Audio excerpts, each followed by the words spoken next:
But I have a dream today.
What will I be doing Monday, January 20th? Counting cows. It's really exciting stuff. Let's see, we've got 1, 2, 3, 4, 5, 6, 7, 8, 9, 10, could be 11 there. I'll have to come back a couple more times in the next few days and check, I think.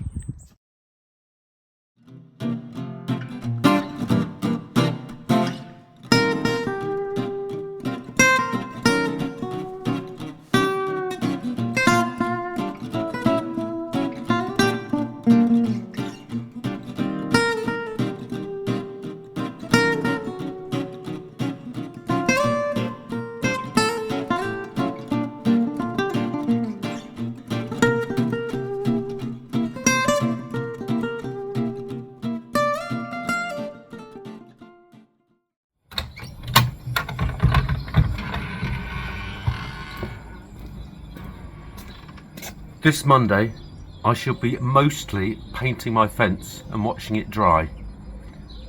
And I'll also be watching 𝗬𝗓𝗧𝗏𝗧's big inauguration switch off. See you there.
At this time, I have the honor to present to you the moral leader of our nation.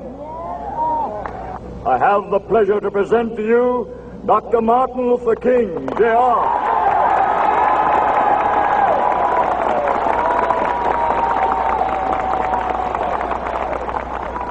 I am happy to join with you today in what will go down in history as the greatest demonstration for freedom in the history of our nation.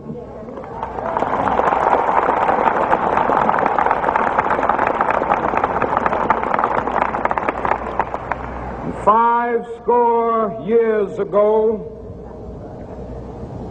a great American in whose symbolic shadow we stand today signed the Emancipation Proclamation. This momentous decree came as a great beacon light of hope to millions of Negro slaves who had been seared in the flames of withering injustice. It came as a joyous daybreak to end the long night of their captivity. But 100 years later, the Negro still is not free. 100 years later, the life of the Negro is still sadly crippled by the manacles of segregation and the chains of discrimination. 100 years later, the Negro lives on a lonely island of poverty in the midst of a vast ocean of material prosperity. 100 years later,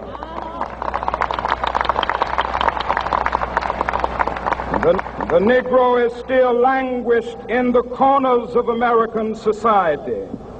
and finds himself in exile in his own land. And so we've come here today to dramatize a shameful condition. In a sense, we've come to our nation's capital to cash a check. When the architects of our republic wrote the magnificent words of the Constitution and the Declaration of Independence, they were signing a promissory note to which every American was to fall heir. This note was a promise that all men, yes, black men as well as white men, would be guaranteed the unalienable rights of life, liberty, and the pursuit of happiness. It is obvious today that America has defaulted on this promissory note insofar as her citizens of color are concerned. Instead of honoring this sacred obligation, America has given the Negro people a bad check, a check which has come back marked insufficient funds.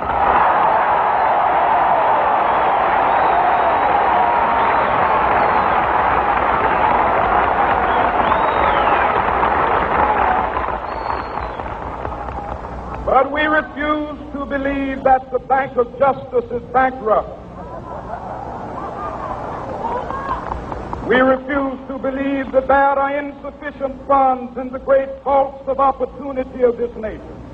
So we've come to cash this check, a check that will give us upon demand the riches of freedom and the security of justice.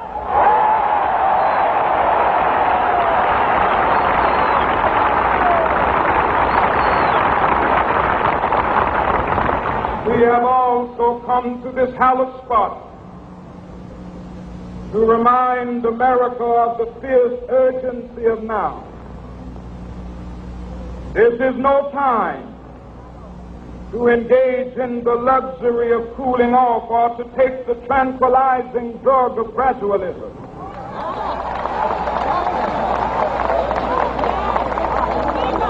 Now is the time to make real the promises of democracy. Now is the time to rise from the dark and desolate valley of segregation to the sunlit path of racial justice. Now is the time to lift our nation from the quicksands of racial injustice to the solid rock of brotherhood. Now is the time to make justice a reality for all of God's children. It would be fatal for the nation to overlook the urgency of the moment. This sweltering summit of the Negro's legitimate discontent will not pass until there is an invigorating autumn of freedom and equality. 1963 is not an end, but a beginning. Those who hope that the Negro needed to blow off steam and will now be content will have a rude awakening if the nation returns to business as usual.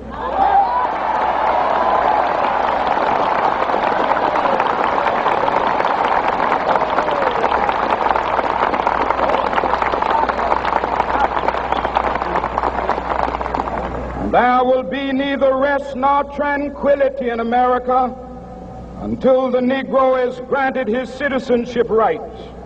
The whirlwinds of revolt will continue to shake the foundations of our nation until the bright day of justice emerges. But that is something that I must say to my people who stand on the warm threshold which leads into the palace of justice. In the process of gaining our rightful place, we must not be guilty of wrongful deeds. Let us not seek to satisfy our thirst for freedom by drinking from the cup of bitterness and hatred.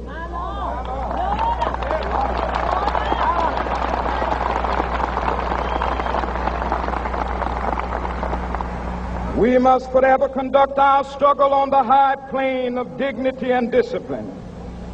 We must not allow our creative protests to degenerate into physical violence. Again and again, we must rise to the majestic heights of meeting physical force with soul force. The marvelous new militancy which has engulfed the Negro community must not lead us to a distrust of all white people. For many of our white brothers, as evidenced by their presence here today, have come to realize that their destiny is tied up with our destiny.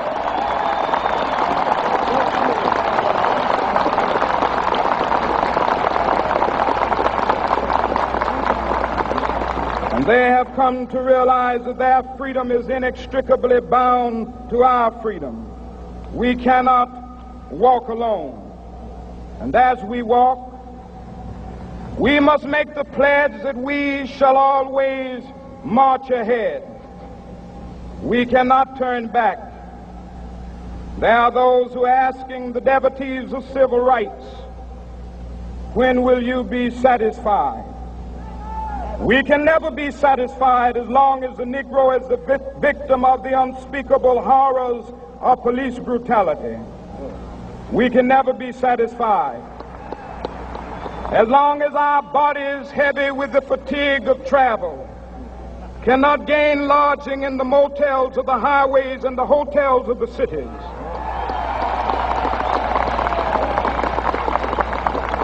We cannot be satisfied as long as the Negro's basic mobility is from a smaller ghetto to a larger one.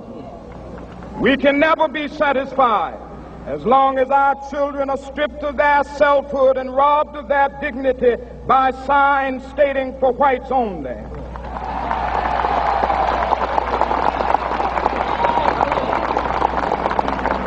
We cannot be satisfied as long as a Negro in Mississippi cannot vote and a Negro in New York believes he has nothing for which to vote.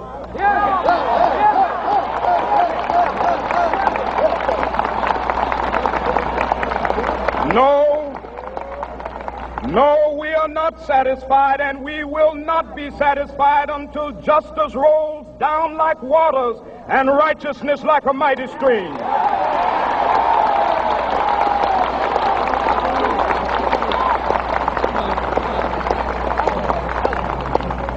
I am not unmindful that some of you have come here out of great trials and tribulations. Some of you have come fresh from narrow jail cells. And some of you have come from areas where your quest for freedom left you battered by the storms of persecution and staggered by the winds of police brutality. You have been the veterans of creative suffering. Continue to work with the faith that unearned suffering is redemptive. Go back to Mississippi. Go back to Alabama. Go back to South Carolina. Go back to Georgia. Go back to Louisiana. Go back to the slums and ghettos of our northern cities. Knowing that somehow this situation can and will be changed. Let us not wallow in the valley of despair. I say to you today, my friend,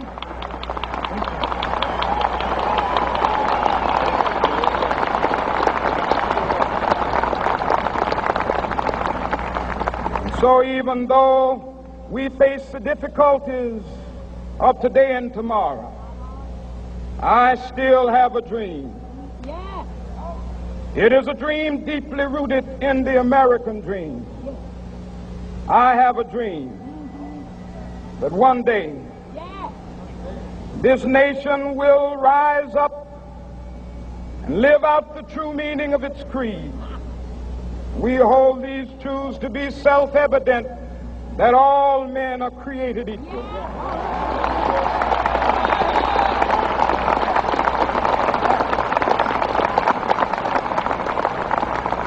I have a dream that one day on the red hills of Georgia, the sons of former slaves and the sons of former slave owners will be able to sit down together at the table of brotherhood. I have a dream that one day, even the state of Mississippi, a state sweltering with the heat of injustice, sweltering with the heat of oppression, will be transformed into an oasis of freedom and justice. I have a dream that my 4 little children will one day live in a nation where they will not be judged by the color of their skin, but by the content of their character. I have a dream today.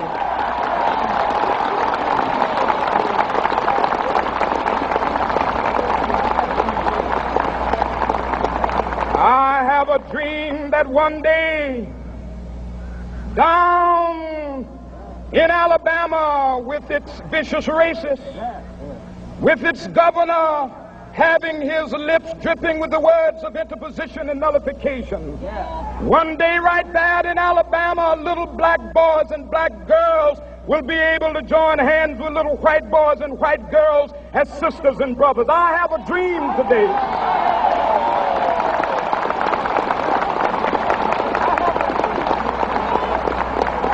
I have a dream that one day every valley shall be exalted, and every hill and mountain shall be made low. The rough places will be made plain, and the crooked places will be made straight, and the glory of the Lord shall be revealed, and all flesh shall see it together. This is our hope. This is a faith that I go back to the South with. With this faith, we will be able to hew out of the mountain of despair a stone of hope. With this faith, we will be able to transform the jangling discords of our nation into a beautiful symphony of brotherhood.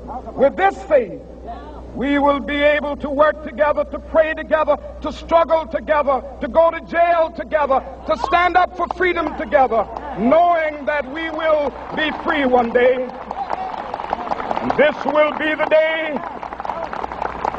This will be the day when all of God's children will be able to sing with new meaning, "My country, tears of thee. Sweet land of liberty, of thee I sing. Land where my fathers died, land of the pilgrim's pride.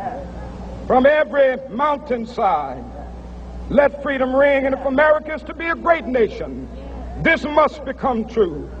And so let freedom ring. From the prodigious hilltops of New Hampshire, let freedom ring.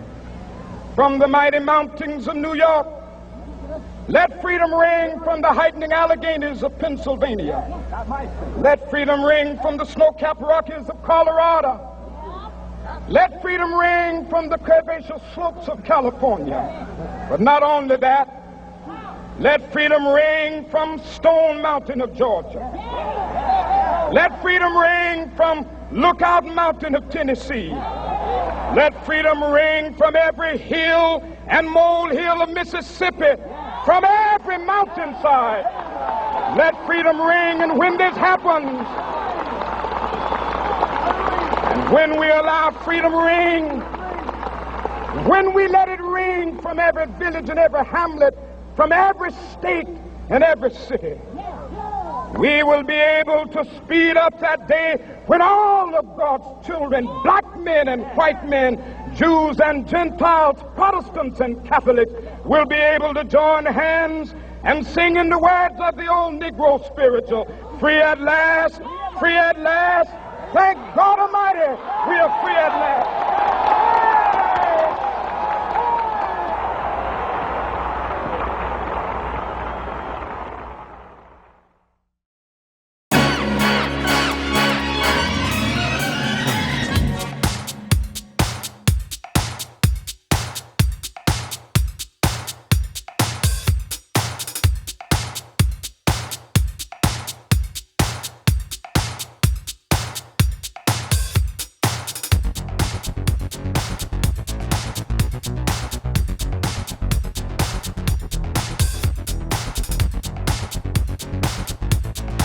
All right, welcome back. We are proud to stand together with the LGBTQ plus community as Pride Month continues. Today, Montgomery County will hold a Pride flag raising ceremony in honor of the month. It starts at 9 a.m. in the plaza adjacent to the Executive Office building in Rockville. This is the 6th year the county is holding this ceremony. Well, this weekend held, there were some big events for the month as part of Capitol Pride with the Pride Parade, Block Party, and the concert as well. And those events, of course, they were a good time for everybody who showed up. But for the LGBTQIA plus community, it's about visibility, claiming space in this world and showing up as your full, authentic self.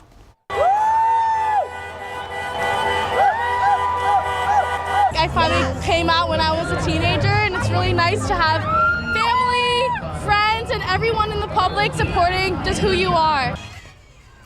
And that's really what it's all about, right? Supporting everyone just as they are.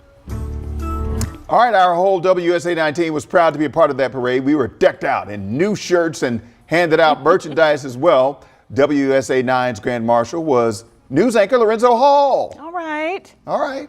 Zoe, you better get it, Zoe. All right. We were once again a proud partner with the Capitol Pride Parade.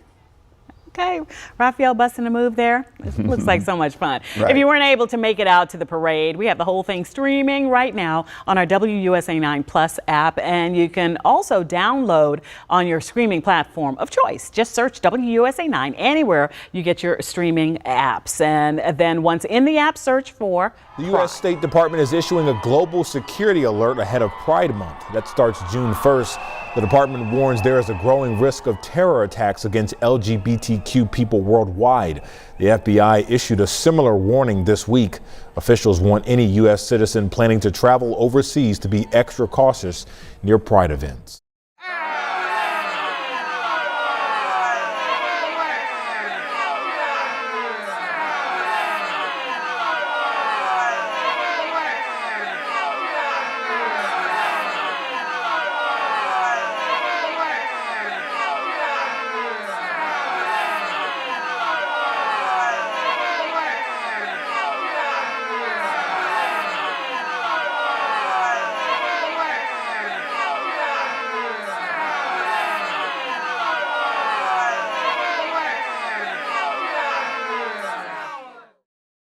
Hey guys, so I'm making this video because a lot of people have texted me saying, is Village People performing at Trump's rally? A Village People is performing at Trump's rally, but this group has nothing to do with the group that I was a part of. Yep. Giraffe, stay safe.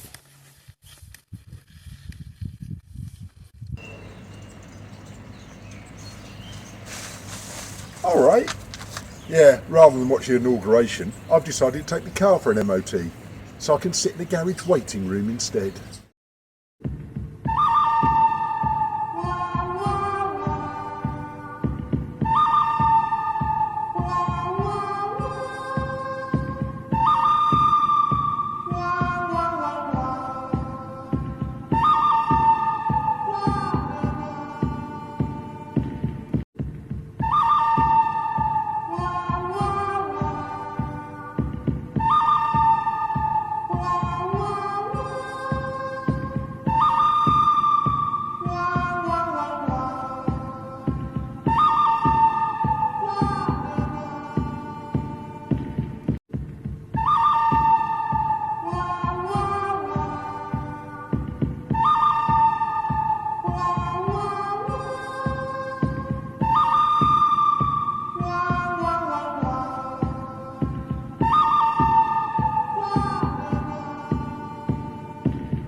Far-right and authoritarian politicians and political movements are gaining power globally. They feed on financial insecurity and fear of others, pitting us against refugees and other vulnerable people so we are distracted from the real danger, dark money and corporate greed, and lust for power. Billionaires such as Elon Musk and Jeff Bezos are involved.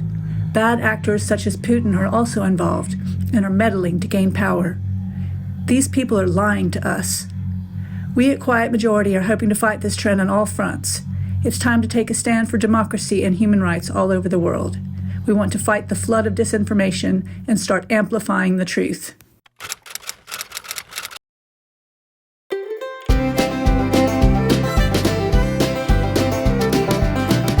Here in Springfield, I talked to a number of people who say, despite the city denying it, they believe the story.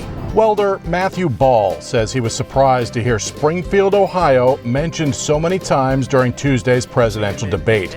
The salacious story mentioned during the debate, they're eating the dogs, the people that came in, they're eating the cats, is something Ball says he believes. That's why you have them going to Snyder Park and chopping off ducks' heads in front of little kids and stuff. The story persists despite the denials of city leaders. We have not been able to verify any credible reports or specific claims of pets being harmed. Wednesday, the city manager releasing a statement on Facebook calling the stories rumors. It is disappointing that some of the narrative surrounding our city has been skewed by misinformation circulating on social media. You really think that happened? I mean, the city says they don't have evidence that it happened. Yes, I've seen pictures. Yeah, I've seen,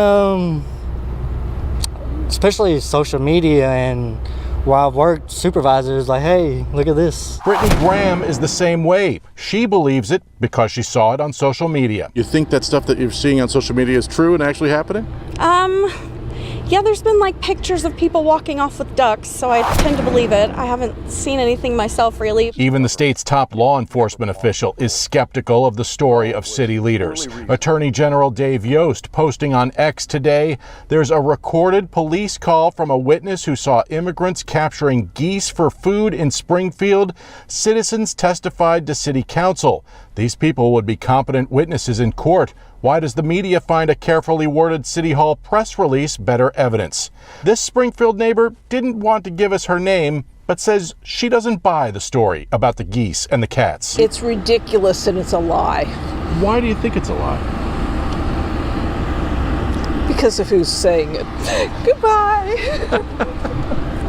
Now, we have asked for the 911 tapes and the police reports regarding these alleged incidents. So far, we have not heard back from the city on our requests. Now, no one at this point is denying that there were complaints made, and we did see video of people complaining at city council alleging these things have happened. However, law enforcement tell us that at this point, nothing has risen to the level of anyone being charged, and they continue to say that there is no credible evidence that any of those things happened. On your side, in Springfield, I'm Tom Bosco, ABC 6 News.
or diapers. I remember buying diapers. I remember the first time I went in the store, right after Malia was born. I was like, what? That's how much diapers cost? I remember changing diapers. You think Donald Trump ever changed a diaper?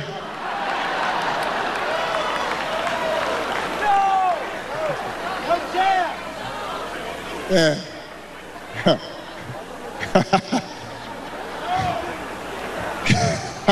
I almost said that, but I decided I shouldn't say it.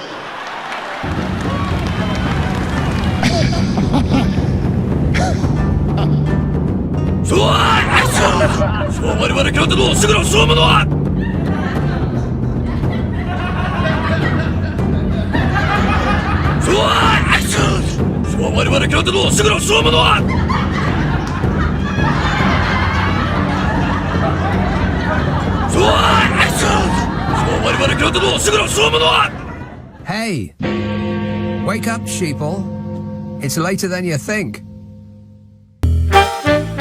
Here's a fun little quizzer for you. See these two BBC headlines about the recent US election? Firstly, what nice thing did Donald Trump say about Kamala Harris? Well, he didn't say anything nice. That's not what he does. You're a nasty person, I'll tell you. But the BBC wanted you to think he did. Oops. This is clickbait. When you open the link, there's nothing there, just the same question again. But the headline's already done its job, hasn't it? Oh, I see. There's a little disclaimer way at the bottom about clicking elsewhere to find out. Down below, something about spaceships. But who's going to do that? All you need to know is Donald is the one who said nice things. We'll be right back. And while we're on the subject of misleading BBC headlines, let's have a look at this one. Who said Americans want to be freed from Kamala Harris? No, go on. Take a wild guess. Yes, Donald Trump. But that quote is below a bunch of other information, including the fact that she was slightly leading in the polls. And again, even if people didn't click on the link, they were given the idea that Americans want to be freed from her. Subtle, eh? Oh, and look, how sweet. Donald went to visit the Amish. He's such a nice guy. The BBC should be held to a higher standard than this. Complain directly to the BBC today by Googling BBC complaints. It'll take less than 5 minutes. Please do it now. Thank you.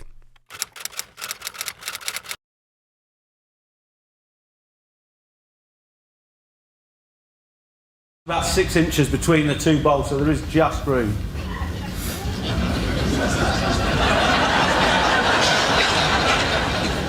The way Greg asked him to play that, you'd think he was 3 feet away from it. Quality of these guys, you wouldn't expect him to miss either, to be honest. Well, he's very close to splitting the two red balls and getting to the jack. That's what the target is. Oh, look at this. Oh, that is ridiculous. That is just so good. It is ridiculous. What a ball. Oh. That was outrageous.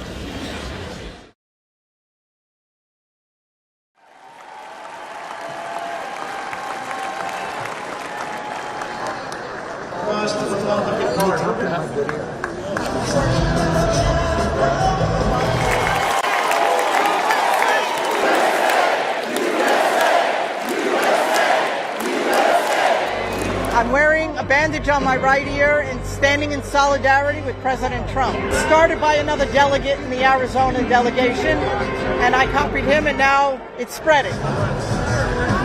We realized that this was a tragedy that should have never happened.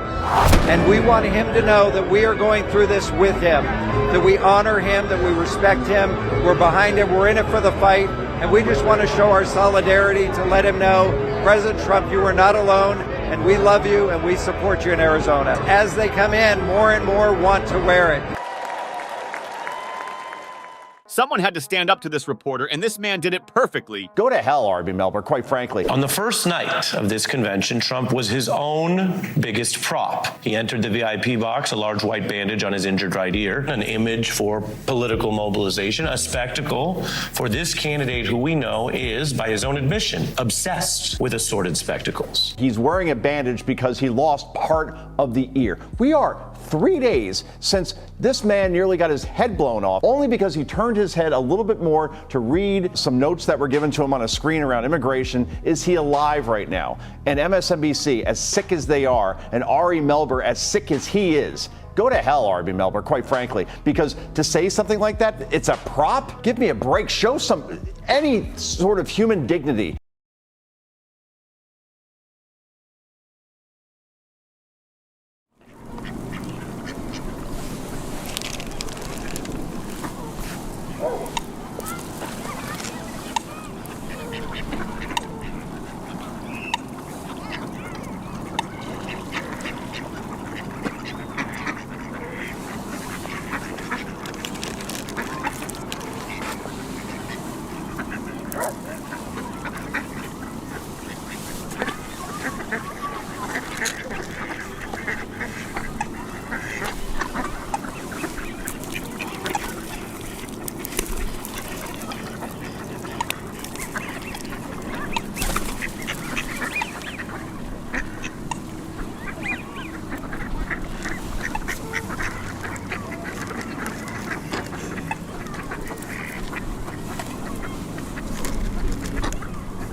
Are you prepared to take the oath, Senator? I am.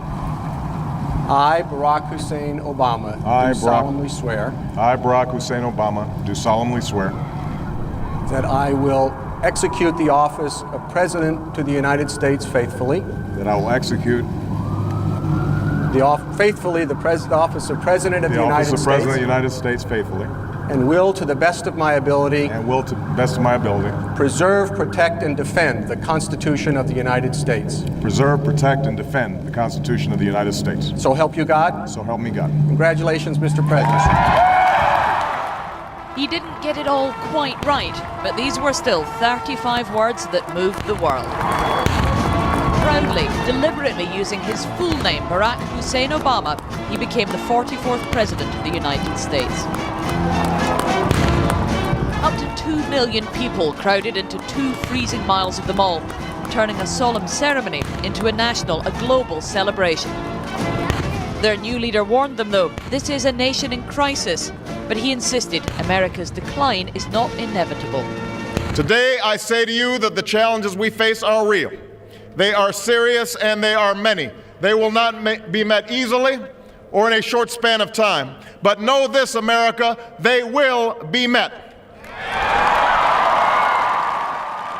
On this day, we come to proclaim an end to the petty grievances and false promises, the recriminations and worn-out dogmas that for far too long have strangled our politics. And everyone knew just who he meant. You're going to love it, ex-President Bush told the Obama children before the speech. He cannot have loved the denunciation of the greed and irresponsibility, dogma and divisiveness that have brought America to this point of crisis. Starting today, we must pick ourselves up, dust ourselves off, and begin again the work of remaking America. For everywhere we look, there is work to be done. The state of our economy calls for action, bold and swift, and we will act, not only to create new jobs, but to lay a new foundation for growth. Obama is always cool, but as he arrived at this moment in history, the nerves were almost showing. But as he spoke, he confidently promised a new era of peace. And so, to all the other peoples and governments who are watching today, from the grandest capitals to the small village, where my father was born. Know that America is a friend of each nation and every man, woman, and child who seeks a future of peace and dignity, and we are ready to lead once more.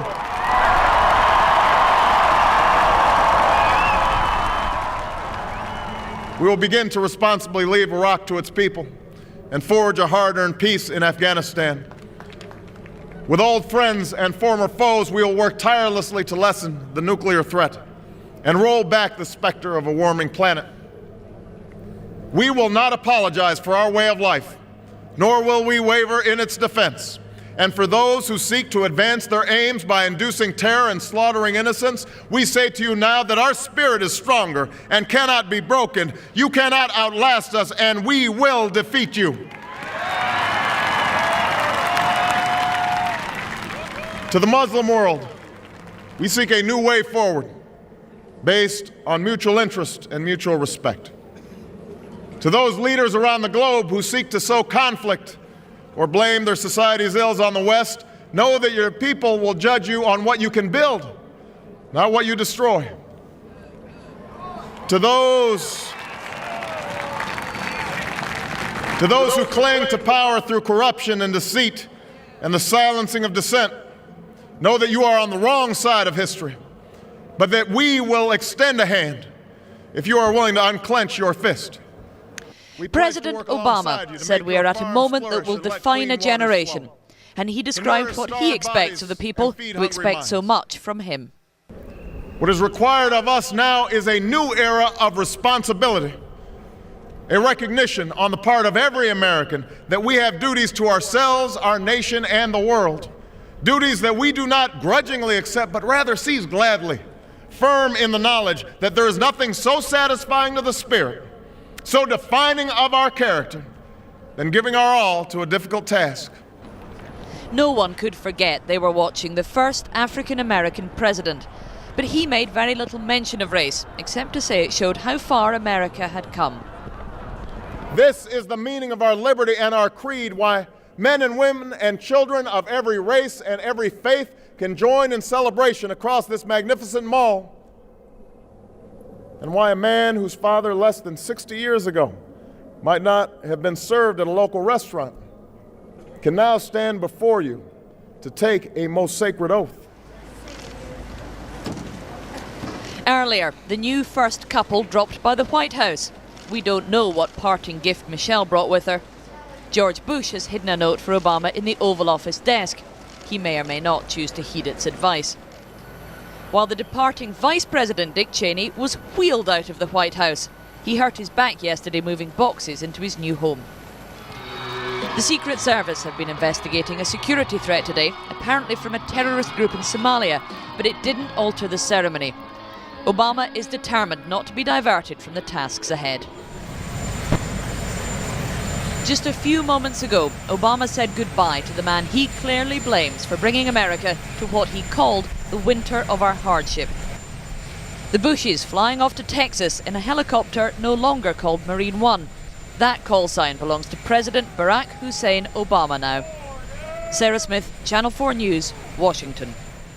I am so pleased to introduce world-renowned musical artist Aretha Franklin to sing My Country, 'Tis of Thee.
We are all different from each other, with different abilities, different family structures, different skin tones, different facial features, different ethnicities, and different genders.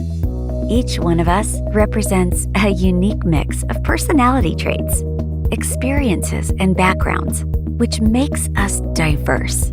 However, diversity is not about how we differ. It's about embracing our individualism.